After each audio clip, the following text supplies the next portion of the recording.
Welcome to the Sacred Sister Podcast, where we normalize the magic and sacralize the mundane. My name is Brett. And I'm Hannah. And what are we going to talk about today? We're going to finally talk about yoga. Yoga! Yay! What is yoga? What is yoga? What do we use yoga for? I thought yoga was like a dope tree pose. Yeah, so we're going to get deep into, not so deep. We're not going to go through all the entire principles of all the 8 limbs, but today we are going to be looking at yoga as a larger, grander, whole philosophy of a system that we can utilize to step into ourselves, step into our greatness. And I know that the way that I was taught, and we'll talk about this a lot later, but the way that I first came into yoga was through yoga asana classes, the physical posture classes, the way that a lot of people are introduced, especially here in the Western world. And I actually had no idea that yoga was a larger practice until me neither. Until I got into my yoga teacher training.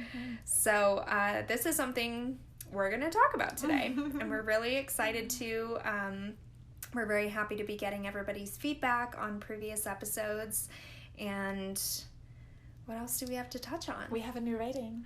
Dun, ta-da! We have, 3 new ratings? 3 new ratings. Ta-da! And one really stuck out to us. Yeah. Because it was a 2-star rating.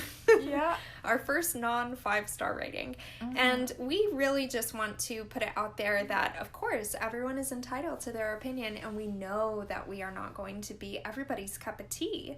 However, we would love to just invite from a place of really wanting to make our podcast as constructive and open as possible. If there's ever any sort of issues or qualms that you have with the way that we speak or anything that we present, please do write us in the reviews and reach out to us and let us know what it is so that we may receive it as corrective, constructive criticism and... Yes. And then it benefits everybody. Yes, we will greatly appreciate that. Greatly. Thank you for all the ones who gave us feedback. We love it. Love the reviews and the ratings. So yeah, we're really happy that these messages are resonating. And honestly, I had 2 people reach out to me just today about the episode that came out yesterday, which was the 111, the ugly side of spirituality, where we're talking about spiritual bypass. Basically 2 weeks ago. 2 weeks ago. Now it's going to be 2 weeks ago. But just hearing the feedback, because Hannah and I have these conversations all day long, and knowing how it lands in the ears of our audience is everything. Yeah, yes. Please message us on our social media. Yeah. Please. Yes. Or here in the reviews. Yeah. Thank you so much. And we don't usually say what our social media handles are, but do you want to give your Instagram? Yes, my Instagram is Hannah Lena Christensen. You want to spell that? HANNA-LENA-CHRISTENSEN. Hannah Lena Christensen. Beautiful. I love your German accent so much. And my Instagram handle is Brittlyn Rising, BRITTLYNN Rising. So beautiful. Shall we hop right into it? Get into a little meditation to ground down? Yes. Okay. We're just gonna guide us through meditation, so sit back and relax.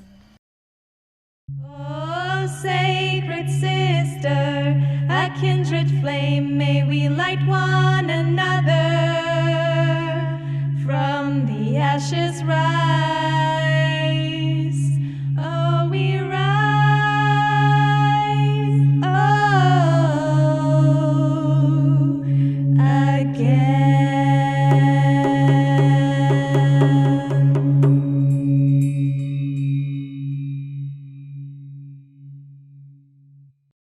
Everybody who's not driving right now, I invite you to find a comfortable seat if you have not already.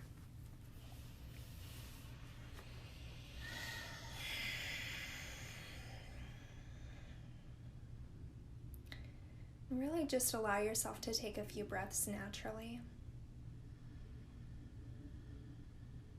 Maybe try circling the shoulders up, back, and down.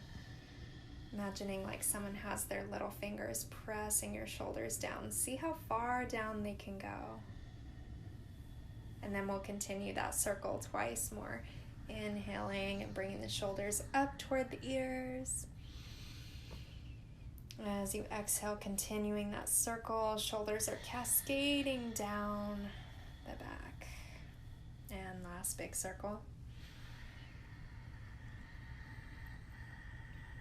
Exhaling as the shoulders drop down, see if you can also gather the ribs together and reach the low ribs down toward the hip points. If you're looking to ground down deeper into your body today, I invite you to release the palms facing down on the thighs, extended outward toward the knees. And if you're feeling grounded and secure within your body and you're looking to invite in new energy, the palms facing up in order to receive. Just starting to invite in that intuitive awareness where we really sink into a place that says, "Hi, self. How are you today? How am I feeling today? What am I in need of today?" And being open to truly listen to the whispers that come from a place deep within. Quieting anything in the mind that might jump up egoically and say, "Oh, but I've already done that. I'm already advanced from that. I've evolved from there." And allowing yourself to begin again.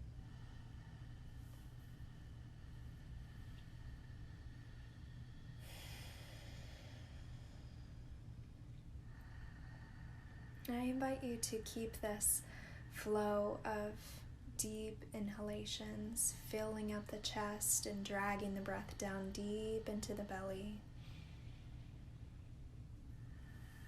With every exhale, pressing the low ribs together and really letting go, really pressing the lungs closed so that you may prepare and ready to receive the next full breath in.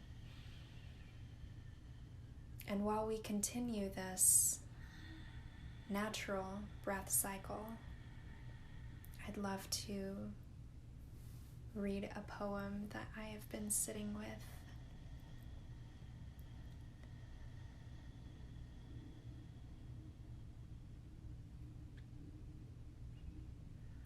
Out of the night that covers me, black as a pit from pole to pole, I thank whatever gods may be for my unconquerable soul.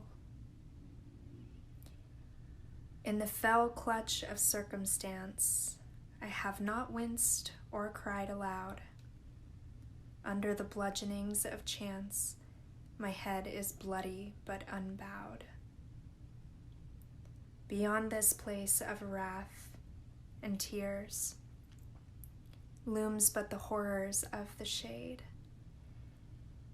and yet the menace of the years finds and shall find me unafraid. It matters not how straight the gate, how charged with punishments the scroll. I am the master of my fate.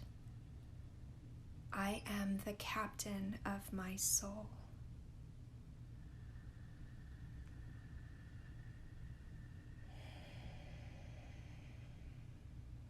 I am the master of my fate. I am the captain of my soul.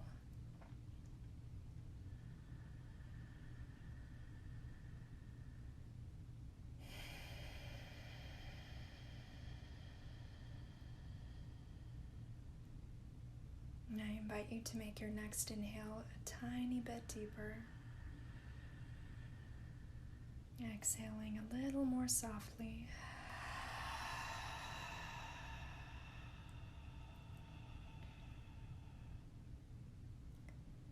giving a little shift or wiggle to your seat.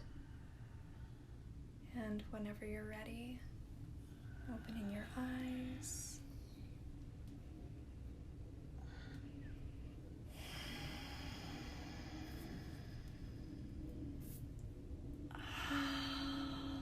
Thank you. What a beautiful poem. That one's called Invictus by William Ernest Henley. And I first came across it from Oprah reciting it at one of her talks, and it blew me away. Just the last two lines: I am the master of my fate. I am the captain of my soul. Yeah. It's so powerful, and this is something that I feel like this system, this philosophy, this whole breadth of knowledge and little bits of ways that we can tune into our own consciousness is the way that we truly begin to embody that. Yes. How do I be the captain of my fate? What? I thought life happens to me. Yeah. How am I the master of my soul? And these are the little breadcrumbs. I feel like that word has been popping up for me so much this week, breadcrumbs. And these are the little practices that maybe we are introduced to from, a friend inviting us to a yoga class, and it's a very seemingly like nonchalant thing to do. And it can, upon deeper curiosity and research, just open up the doors to something that's completely life-changing. Yeah. For some. And then some can also be like, I've never had an experience like that in a yoga class. And that's chill too. And that's okay. Yeah, I feel like a lot of times this is actually why it is so beautiful, how, like, that's the good part of yoga asana being so popular in this Western world, because it actually is like the gateway. It's like a gateway drug. Totally. Not a drug, but it's like a gateway into, all these self-knowledge systems, because for me and for you too, right? It was literally for us the start of our spiritual awakening. And I mean, I did yoga. I started doing yoga because I wanted to do something with my body. I wanted to do a workout and just be more flexible. I had no idea about any of this stuff. And I mean, that was before I had any idea about any consciousness or meditation. And actually yoga, just by, doing the poses throughout the time, because it was very similar to working out. But then in the end, you have the meditation, the Shavasana, exactly. And that actually helped me to learn how to be still. Because for the longest time, I had a really hard time. I was like, I could never meditate because I need to do something. I need to move around. And then with the whole moving, you go through all these different poses, and then you go into Shavasana, and then you actually are so glad that you're not moving, and it just feels so vibrant in the whole body, because you were doing all these different breathing techniques and moves, and finally it's this different way of feeling. And that actually got me into meditations, and it literally helped me what it's actually meant for, the yoga asana, to help us feel more comfortable in meditation. Exactly. Yeah, so many little things. Whenever you were just talking there are so many people that skip out on Shavasana. I know! There are people that leave, and I'm like, so many people. And then some classes have it 5 minutes, and then the class is over, and then they say you can still stay for longer, which I usually do, but most people are just like, okay, cool, I'm done, I'm out of here. But I mean, I understand, if you have to do stuff, but it's you've been working so hard for it, and then to skip the blessing part where you just receive, it's you put all this work in, and then you don't get the paycheck, and you just leave. Yeah, who is it? It might be my yoga teacher, Annie Carpenter, who says it's the leaky. It's Shavasana gives you time to soak in all of that goodness that you just worked for, and whenever you just leave, you're like spilling all the goodness that you just worked so hard for, and it just like drains out. But it's so true. If you don't allow yourself that rest and relaxation, it's integration time. Yes. And integration is one of the core pieces that if you are to experience shifts or growth or transformation, you need to give yourself time to sit with it. Yes. Otherwise, it's just fleeting and it's here one minute, gone the next, because you're too busy moving on to the next thing to actually like really sit and be like, wow, what just happened? You gotta store it, like anchor it inside of yourself. Otherwise, it's just being lost in short-term memory and just like gone. Exactly. It's this balance between the masculine, the quick action, and the feminine, the reflective rest and regeneration. We have an episode on that in the past. Yes. I forget which episode it is. What, masculine, probably feminine? the second. Yeah. I want to say the second. The second episode. So there's even yoga teachers who will say at the beginning of their classes to please stay for the Shavasana. It's gotten to that place. And we also live out here in Las Vegas, where the yoga community is definitely it's every city probably has their own type of energy within the yoga community, but out here it's definitely an interesting community. A lot of hot classes. There are also some non-heated classes as well, but I will say from the 8 months, it was 10 months that I was doing yoga before I went to my yoga teacher training, which usually they want a minimum of 2 years of yoga asana practice before you go to a yoga teacher training. And I was going all the time. I started because I didn't want to gain weight around the holidays. I was like, okay, 30-day challenge in November. I'm starting at the beginning so I can eat whatever I want for Thanksgiving and Christmas. So I did a 30-day challenge, and by the end of that, my whole body was completely different. I had a whole new sense of self-accomplishment because I had never committed myself to something like that before, and I was so strong. It was incredible. So anyways, and I was really dealing with a lot of anxiety at that time, and in those moments between, postures or transitions or different sequences, you can have those moments where, oh my gosh, I just noticed that I wasn't anxious for a breath. Or you didn't think about things. Yeah. Because you're feeling into the pose and into your body. That's what really, yoga really helped me to notice things inside my body. And before, I wasn't really aware. I never asked myself, oh, body, what do you need right now? Or I noticed oh, I have back pain, oh, that sucks. But I wasn't asking, reflective, putting my hand on it and breathing into it and be like, what are you trying to tell me? Back pain? What is it? What do you need, body? And yoga really helped me with that, being more body conscious. Forming a relationship with your body. Yes. Yeah. Yes. Exactly. And I love that you mentioned back pain too.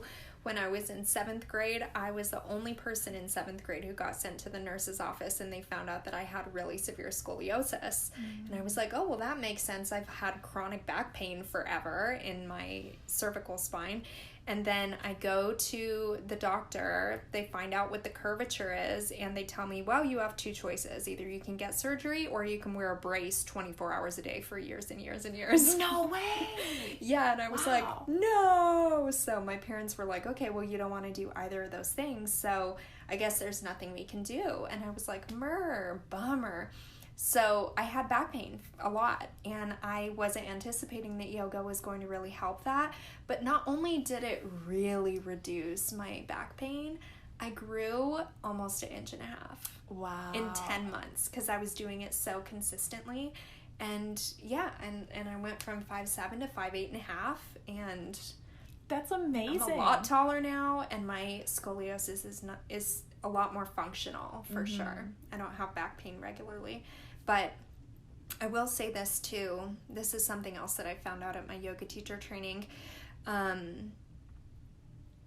In regards to learning how differently each and every one of our bodies are, forming that relationship within a very body conscious practice like yoga what am I trying to say? You're able to formulate that awareness of how unique your individual body is.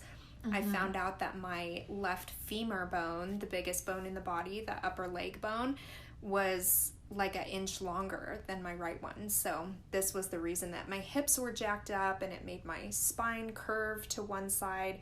So you're able to start realizing like, oh, there are different postures that I can do to try to equalize and balance this out. So this is when you find yourself a really good yoga teacher who's focused on alignment and bodily function. My teacher, Annie Carpenter, is a total anatomy geek. So this is like her bread and butter, figuring out these kinds of these sort of weird things, for lack of better term, in other people, and finding ways to remedy them. Yeah. So finding a really good teacher that has a real breadth of knowledge inside of the practice too, I would say, is like of utmost importance. Yes, a teacher who doesn't just see it as a workout, another way of working out. And I think for people that don't necessarily want to start with yoga, right, in a yoga asana right in a gym, there are also so many different ways, like on YouTube, or there are different like yoga websites. Gaia has yoga classes. I practice on glow.com too, which my teacher Annie Carpenter has a lot of different classes on that site, and I think they give like a 2-week free trial if you want to try it too. Oh, cool. Yeah, it's really good, and it's got like Pilates and restorative yoga, prenatal meditation, all types of stuff. Yeah, so this is one limb out of 8. This is like the whole yoga system is consists Huge. of 8 limbs. Yeah, so If you think of a tree, this is what we mean by a limb. If you think of a great big tree and the tree has 8 branches, yoga asana is just one of these limbs. And the medicine that can be found inside of the yoga asana is just one of the pieces of medicine of this system. and you said like it's just written in one little text, just one parable. I brought the Yoga Sutras here, the Yoga Sutras book. This is usually a required text of yoga teacher trainings. And yes, we can keep talking, but it's just in one short little aphorism. Yeah, the postures of meditation should embody steadiness and ease. See, even that is the postures of meditation. The postures of meditation. So I mean, it's really great because we're in such a busy lifestyle that it's easier for us to go into such a big self-knowledge system through yoga as a workout, but then also realizing, oh wow, I'm actually doing this and it will help me to meditate more, especially if you stay at the end for Shavasana. But yeah, let's talk about, what does yoga even mean? Why is it called yoga? Yoga comes from the Sanskrit word yuga, which is to yoke. So you can think of it as the body and the spirit merging together. Like the oxes have the yoke on them, and then it's like the union of both, but also at the same time, you think when you have those, when you're a farmer and you have those oxes and you have the yoke, you also control them at the same time. Like you also find this control, and just as we just said in the meditation, you are the master of your soul, you are the captain of your fate. This is how we can have that sort of control over our lives, where we don't feel like life is happening to us, but life is happening with us and for us. And we are actually the game masters of our life. Yeah. So these are the different ways that we can do it. And before we head into that, I just want to read this little paragraph inside of this book about kind of going deeper into how small of a part yoga asana has. So what this says is, and I'm reading from page 32 of the Chip Hartenraft translation of the Yoga Sutras, It is often assumed that by posture or on asana and breath regulation, which is pranayama, Patanjali meant the movements and breathing exercises of hatha yoga, widely practiced today. So hatha yoga is the yoga postures that are widely based on postural habits and your alignment. So from this, one could infer that he considered their mastery a prerequisite for integration. However, as mentioned at the onset, most hatha yoga was probably not devised until the 9th or 10th century, many centuries after the composition of the Yoga Sutra, and was almost certainly unknown to Patanjali, who's the guy that wrote the Yoga Sutras. His modes of asana and pranayama were far simpler, being the physical and respiratory thresholds of the yoking process, conterminous with the other 6 levels. That's what you were saying earlier, with the other 6 levels, their sole purpose being to serve as vehicles for interiorization and calm. Yeah. So really everything that yoga is about outside of yoga asana, and yoga asana is a piece of this too, but it's just to get us into a state that we can be in ourselves and be calm. Yes. Yes. That's huge. That's huge. And I love that you just read that, because it also shows, you know, there can be so much ego attached to yoga asana. You know, we see all on Instagram, social media, you know, doing all the different poses. Pinchamayurasana. And ultimately, it doesn't matter. Like, yeah, it's fun to do those poses, and if you can do them, that's awesome. But it doesn't matter. You can literally just do like child's pose and like cow and dog and just like very simple poses, and you can get amazing benefits from those, especially when you, and this is the ultimate goal, combine body with spirit. We talked about in the spiritual episode, what does spirit mean? Spiritus is the breath. So combining the breath with the body and like moving with your breath. That was like a whole new world for me when I realized that. Because actually the first yoga classes I did in Germany, no one ever told me that you like move with your breath. And the first time I heard that was when I did a yoga class in LA, outside in a park, and it was beautiful. And but it was like, that was the first time when they were actually saying, okay, now you breathe in, and when you breathe out, you move into this pose, and breathe in, you move out into that.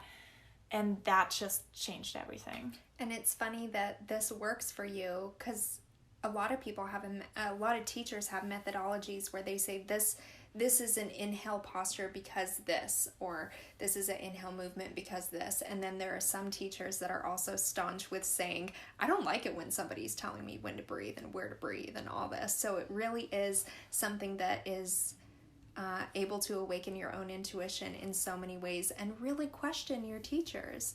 Really question, like, am I going to intake everything that they're saying as truth solely because I look up to this person?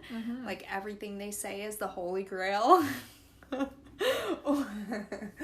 Or am I going to allow myself a little bit more power in this and discern with what I'm intaking? And it's this beautiful balance, because at the same time, you don't want to just question everything. Because then you get to the point where you don't allow yourself to experience it. Like if I was coming from Germany from that yoga class, where the breath was not integrated into the posture, and I would come into this new yoga class where the breath is integrated into the posture, and I would be like, I don't need that, then I wouldn't have never experienced how it is to flow with the breath and use that movement in my own life to allow the breath to guide my actions. So it's really this balance, you don't want to just blindly follow everybody, but you also don't want to just question every single thing. So finding this beautiful middle path. Yeah, I think this also opens up a really good little bit to talk about with the extreme postures. My teacher Annie always says, why? Why do that? Is it because you can do it? Is it because it makes you feel a certain way, which is fine? Or is there some sort of egoic attachment that has you feeling some type of way about it? And it's just really important to to have that internal dialogue that does question that from time to time, because you see people pressing themselves into god-awful poses that you can tell, like, maybe you can do that right now, but your sacrum is not going to be happy in 4 decades. So it's really important. I understand there's this huge body positivity, not body positivity, but just like do what makes you feel good, especially in the yoga community. And a lot of it's about achieving certain postures, but really I don't see a lot of teachers asking, but why are we doing this? What is the intention? Is it because you have an egoic attachment that makes you feel super, super cool? And that's one thing. I want to say that's cool, but as a teacher that I really, really care about the bodies of my students, I don't want to encourage someone to do something just to make themselves feel good. Yeah. To make their ego self feel good and their body not feel good. Yeah, exactly. It's just a really integral place, I think, to approach the practice from. And I understand that maybe a lot of people don't feel that way for whatever reason, but I think it's a really, really important conversation to have. And it's more also, often. Yeah, and I feel like a lot of us went through that at some point or another, to have some sort of egoic attachment to what we achieve. I mean, I feel like that's kind of almost like human nature. So don't be too hard on yourself. Like, don't feel like, oh my gosh, no, I would never do that, or like, judge other people, or you like judging me, who or do the blaming. poses. Yeah, no, like this is like a completely normal thing that we all go through at some time. But it's just about asking ourselves the questions. If this is really a behavior that we want to continue in our lives, is that serving us? And is that serving our body?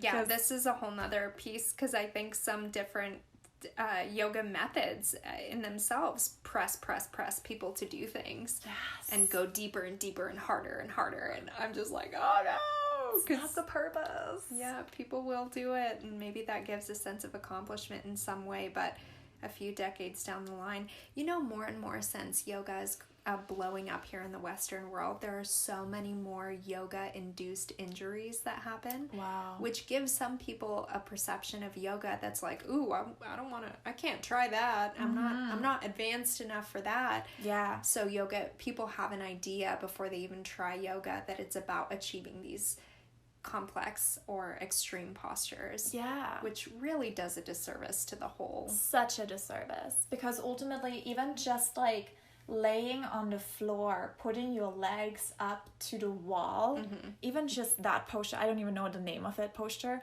Viparita Karani. Perfect.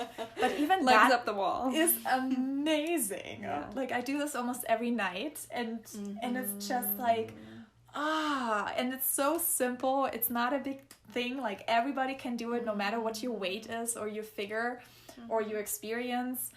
And even just little things like that, and just allowing yourself to like breathe into your body and just be still for that moment. It's so nice. And what's really nice, a little insider tip, if any of you have like a sandbag or something else heavy, if you have someone put the heavy thing on your feet, it just presses your femurs down into your hip sockets, and oh my gosh, it feels so delicious. I'm gonna do that next time. Even just have Alex come and press your feet down. It feels so good. Yeah, even my mamas, I specialize in prenatal yoga, and I take them into that posture all the time, because it's a really nice little release for Shavasana. But anyways. So this was about yoga asana. Yeah. We told you about how not important it is. Now that we're halfway through the episode.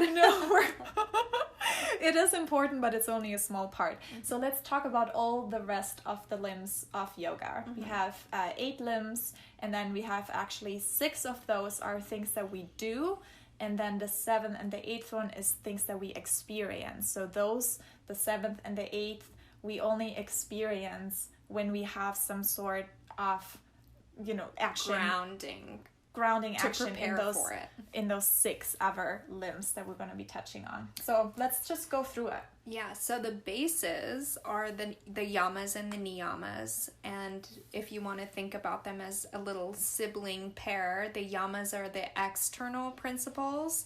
They're the ways that we can induce self-restraint in the external world, and the niyamas are the internal principles. So with the yamas, you've got non-injury, truthfulness, non-theft, spiritual conduct, and non-greed. And then with the niyamas, the internals, you've got purity, contentment, austerity, self-study, and dedication.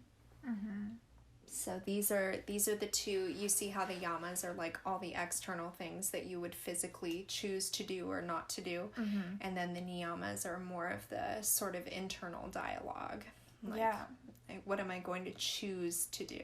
And a lot of those things, like the yamas, you can find them like in a lot of religious texts too. Like, you know, in the Bible with the 10 Commandments, we also have like, don't kill people, don't steal from them, like, don't take more than you.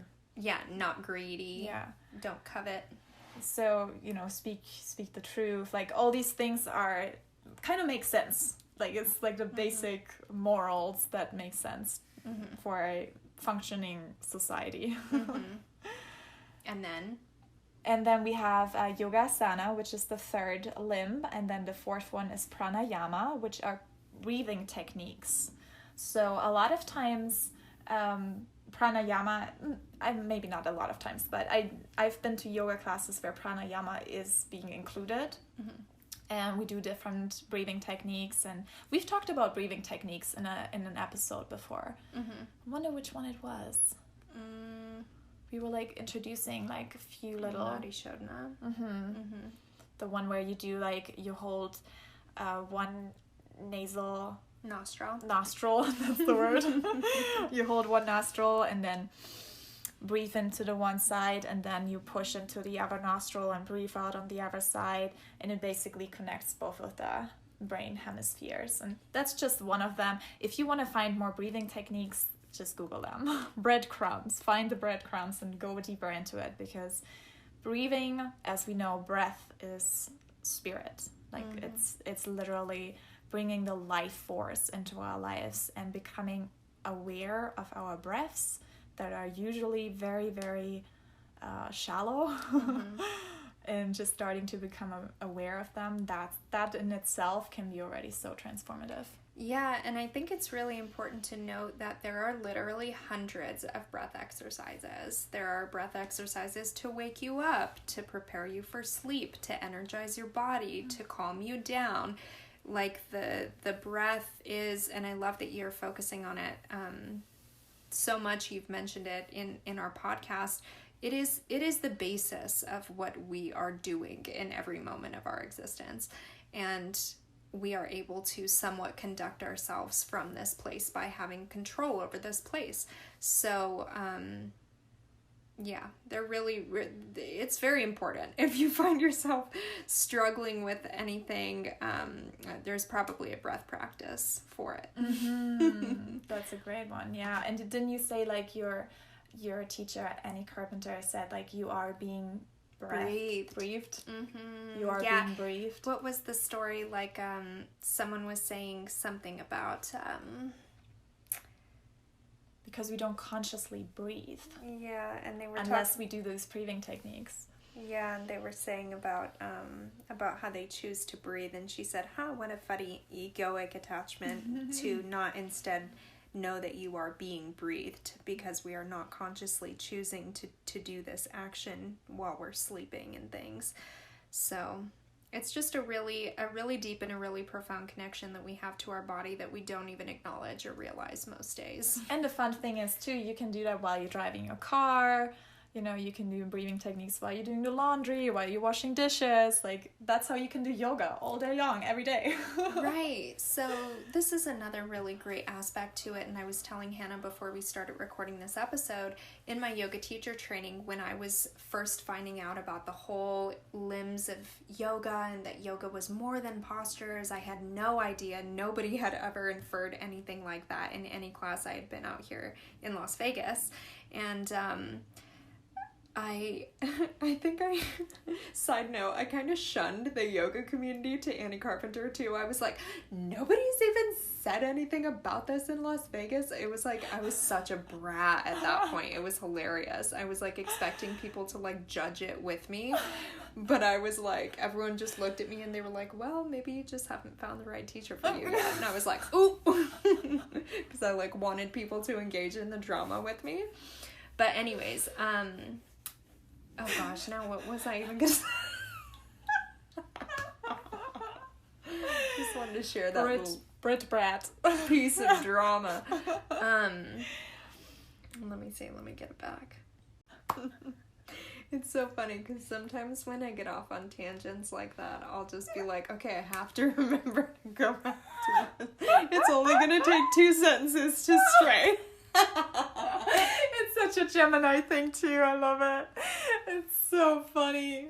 But I have that sometimes too. My Jupiter's in Gemini. I can totally feel that, like these little thoughts that just come in from the side and be like, hey, you should tell me. You should talk about me. And then you're like, no, I should be on this path because I'm trying to tell this story. Like, no, me. Oh my gosh. Destiny was texting me today and I told her I have Sun, Mercury, Venus, and Jupiter in Gemini. And she was like, what? It's so true. I get scatterbrained, friends. Okay. Anyways, basically a lot of different yoga breath practices and, they're great. There are apps for them too that will help you, and I think even just starting really, really simply is great. It's the best place to start. Yes. Do you want to talk about the next 5 to 6? Sure. Pratyahara. So detachment from the world, being able to sit quietly and be aware of your breath. There are admittedly certain limbs that I will focus on more than others, and I can't say that I can speak to this a ton. Being able to have control over your senses. I mean, yeah, what I really want to say too is that for this episode, I came here and told Hannah I'm experiencing a little bit of anxiety about this because obviously yoga is a very, very sacred system to me, and it gives me a little bit of anxiety to know that I'm going to have a podcast episode on it where, I'm talking to people about it, and I just want to reiterate again that we are not experts, especially on this subject, nor do I necessarily think that we have to be in order to talk about it, but what I really have learned in my last few years of recovering perfectionism is that I don't have to know everything about something, and I also don't need to pretend like I do know whenever I don't actually have an integrated story about it. So for me, it's better to say, yes, Pratyahara is this. No, I don't have any personal stories because it hasn't been a point of focus for me just yet, but I feel like what it means, what I've read about it, because it's for me too, I was just reading about it. It's about like not allowing your senses to take over and be like, I'm gonna just get like addicted to sex and addicted to food and sugars and indulging in the physical world to an extreme, so that we like find our desires and find our pleasures from the outside world and getting addicted to that part. And which makes a lot of sense, because ultimately we don't want to find our pleasure from anything. We don't want to have it dependent on another person or dependent on another object or a food that we take in, because ultimately we want to feel that pleasure within ourselves.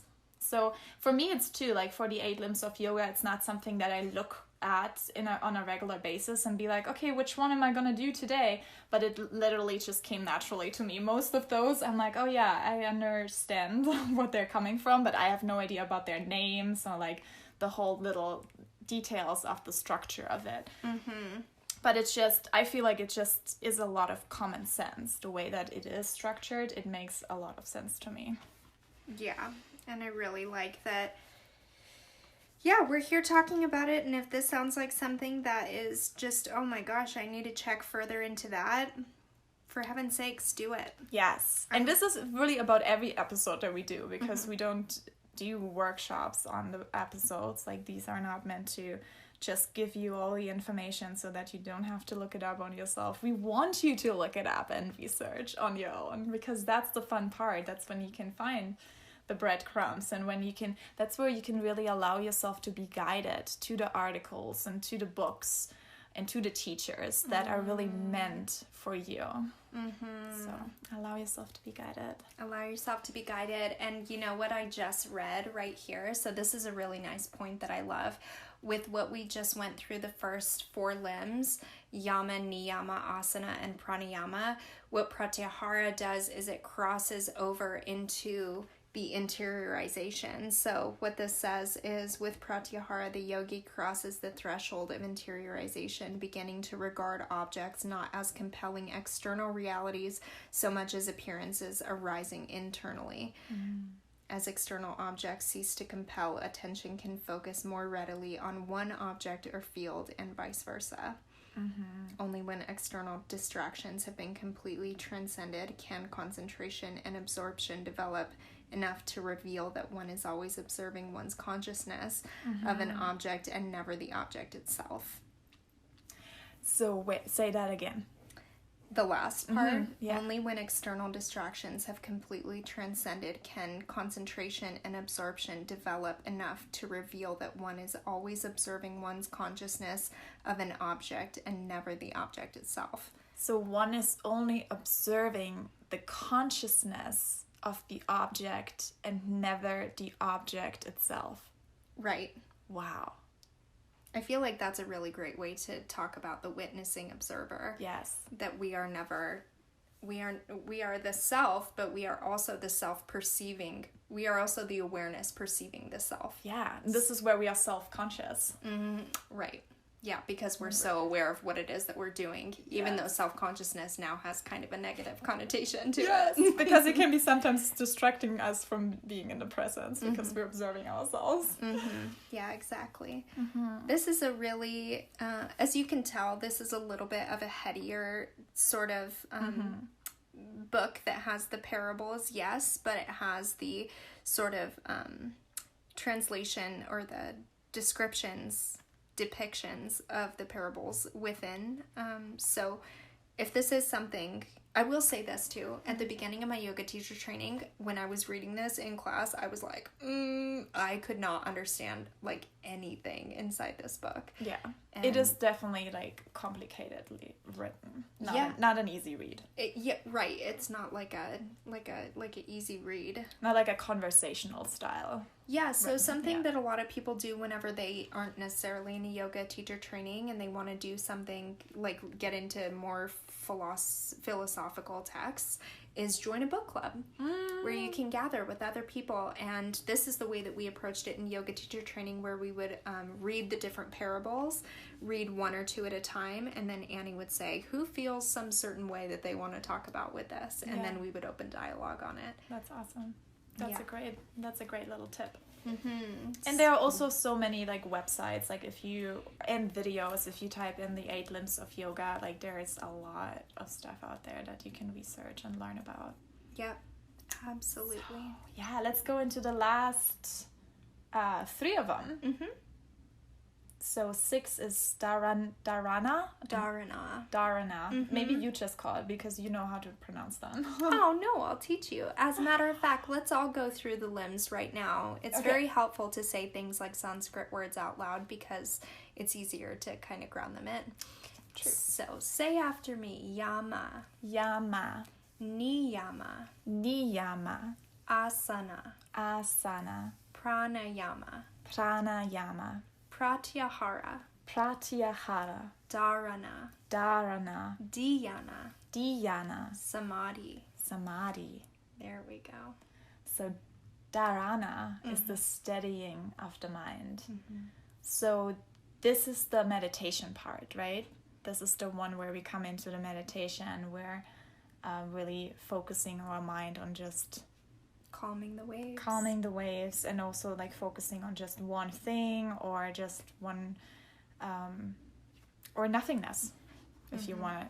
I mean, there are so many different types of meditation. We're actually going to do a whole episode on meditation. Yeah, and the next So, one. the next one. Let's do the next one. Yeah. And then we have dhyana, which is contemplation and mindless attention. Contemplation and mindless attention. So how can you do mindless attention? I feel like I have that a lot because I feel like that's when I like think about things and am like up in some other universe even though I'm here.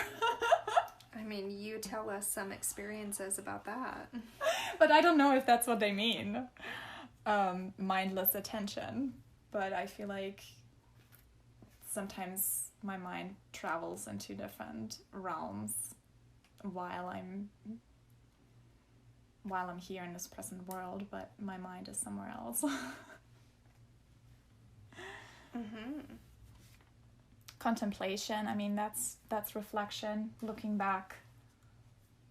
So it says effortlessness can be achieved only by concentrating attention, which is dharana, on the sensations of sitting and breathing and becoming utterly absorbed in them, which is dhyana, to the point of coalescence, which is samapatti. So then it gives me the parables to look at, 3:1 and 3:2. So it is an absorption of everything. We're basically learning this here right now with you. Yeah, I think it's a really, this is like our own little book club. Yeah. Our own little Let's figure this out together. book circle. So the 3:1 and 3:2 are, 3:1 is concentration locks consciousness on a single area, okay? And 2 is in meditative absorption, the entire perceptual flow is aligned with that object. I think that this is how I like to think of a lot of these parables. Sometimes there's something about a little piece of wisdom or a little sentence, something like the parable that I just read, where it may literally just seem like some weird words that are flown together that don't necessarily have meaning in your life yet. And this has been my experience so much with seeing these teachers that have so much wisdom about them who have been practicing for many decades. And I want so badly to embody that wisdom. However, glomming onto their wisdom and pretending like it's my own is one thing, and certainly I could do that if I wanted to, but really allowing the intention to sort of flow inside of you that says, I want to understand this more. I want to know what this looks like in my life. And then sometimes I'll, a year and a half later, I'm like, oh my gosh. This is what they meant. Ishvara Pranidhana, I get it now. Surrender, I get it. This is what this looks like in my life. But how often is that when we read, even just normal quotes that we read, and it's just like, even just surrender. Just surrender to the flow.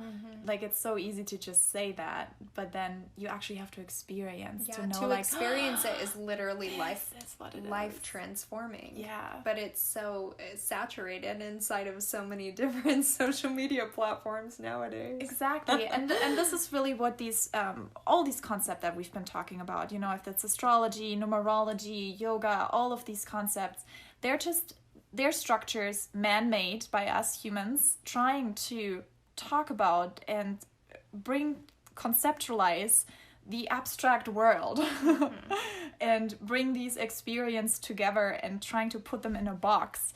And it's not easy to do, first of all, and second, not every system works for everybody. You know, I mean, there are people that experience amazing spiritual, have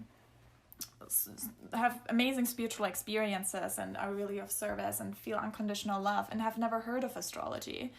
And that's not part of their life. And for me, it was absolutely transforming. So just knowing, like, you don't need to know all of these systems in detail in order to be on your spiritual journey. It's not like you have a checklist and be like, oh, I check this, check this, check this. I need to learn all of these in order to be enlightened in any way. And go ahead. Yeah.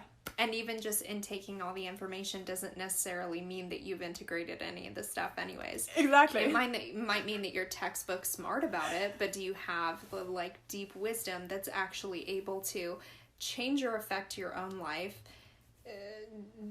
or influence another person in a meaningful way? Yeah. I think riding along that stream is the way that I felt about samadhi, because I would hear about it and I was like, I want to know what that is. What is going on there?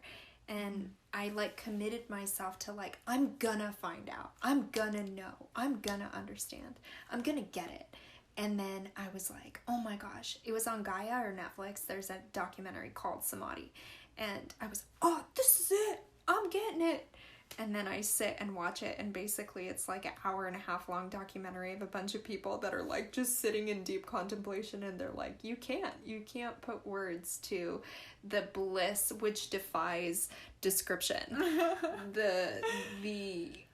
the culmination of all the things, of all the understandings, of all the wisdom, of all the pieces of wisdom that are human existence. And it's this feeling where you feel like one with everything, and you just feel like you know everything. Mm-hmm. Like, I remember, you know, the times when I'm in that state, I don't have any questions. Mm-hmm, mm-hmm. Like, sometimes I feel like, yeah, everything makes sense, and everything has meaning, and it's like, oh my God, yes. Mm-hmm. And it's so beautiful. I'm usually crying my eyes out because I'm just like, oh my gosh, life is amazing and so beautiful. I'm so grateful. And then you come out of the state, and then you're like, what was the whole thing that made so much sense about everything? And then, you know, bringing that information from that state into the physical realm, that's like a whole nother thing to practice, and to like trying to like put these things into words. Or ground them into your reality. Ground them into reality and manifest them, and make them actually a part of your life. So, and I feel like a lot of like psychedelics actually bring us into that state without having to do the limbs of yoga, but ultimately then we need the integration afterwards, because otherwise it's just a trip and you come back and your life is just the same as always. Mm-hmm. So, but a little more colorful. Yeah, and we'll do an episode on psychedelics way in the future. Mm-hmm. We're very excited. Yes, very excited to open up on that. But basically, what I was going to say is, even this conversation that we're having right now of dhyana and the samadhi, the non-physical realms that are experiential, it's even little conversations like these can be perceived by people who maybe haven't had a similar experience as such foofy, woo-woo, like totally out there, like get back down to the ground, ladies, sort of thing. And it's that same sort of stream of what people say when they're like, oh yeah, I've gone to yoga class and I haven't had any kind of spiritual, mystical experiences, you know, none of the deeper meaning switches turn on. And it's like, yeah, there's always going to be that. There's always going to be that out there. But I think, especially in us opening up this dialogue, we hope at least to, for anyone who may be in that mind state who's listening to this right now who hasn't had the experiences, at least open your mind to the possibility that other people are having experiences that are very different from yours, and just open up your mind to the possibility that maybe something is out there that you haven't experienced yet before. Yeah, out there and within. Yeah, right. Well, yeah. That's exactly what I mean. So beautiful. And I think a lot of times when we say, oh, I didn't have a spiritual experience on that, or that didn't work for me, a lot of times we're blocking ourselves to receive that too, because we, there is some sort of ego attachment to us maybe being the critical thinker or the doubter. It's the resistance. And just ask yourself questions. Like, this is the self-inquiry, the self-study part, where like, ask yourself questions. Does that really serve you to doubt everything? Does that serve you to question if unconditional love is real, or to question if there is such thing as oneness and those feelings of bliss? Because when you question it, you don't allow it to happen. So you're never going to experience it. So is that going to be something that you enjoy in your life? If so, if you want to stay in that state, then yeah, do it. Great, that's your choice. We are the master of our fate. You're the captain of your soul. You choose what you want to experience, literally. Like, of course there are parts in our lives that we don't have control over, that happen to us, but a lot of the things we actually do have control, that we're not even aware of. And yoga is one of the ways to really allow ourselves to become that master. Wow, that was a really beautiful piece. Thank you for saying all of that. So what's our action guide? Follow the breadcrumbs. Try something new. Try something new. Do something new. For me, I have to say, of the 8 limbs, I have been devoting so much time to the self-study, which is the 4th niyama in the one limb. It's like one of these pieces can take hold of your life.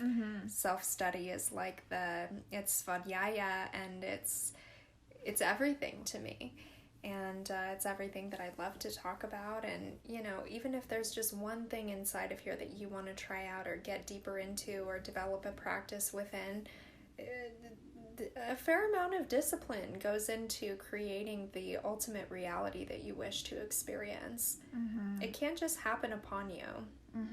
You can try to wish it into being, but there's got to be that masculine aspect that brings the action, that does the new thing. Yeah. You want something that doesn't exist in your life, you've got to do something that you don't do normally to get there. Yes. Yeah. So if you've been listening to this and you feel called, like something inside of you was like saying, ooh, that sounds interesting, or you feel like some sort of sensation in your body, or goosebumps even, that's a good sign that your soul is like, yes, that's the one. Check that out. Research. Thank you so much for listening to this, and we're going to come back with an episode on meditation next time. And thank yourself for taking that time out to learn about yourself and to become the master of your fate. The master of your fate. And I think in the next episode, we will also touch on some really exciting things that are to come in season 2. Hint, hint, the full-length song of that opener intro song. Yes, it's a whole song, and all y'all ever hear is a snippet of it. Yes, and it's so beautiful. It's so beautiful. Brittany composed it. So beautiful. Thank you so much for joining us this afternoon. Truly, it's such a blessing to have this sacred time with you. Yes, we love you, and have a wonderful rest of your day. Thank you so much. Namaste. Oh, sacred sister, a kindred flame, may we light one another. From the ashes rise.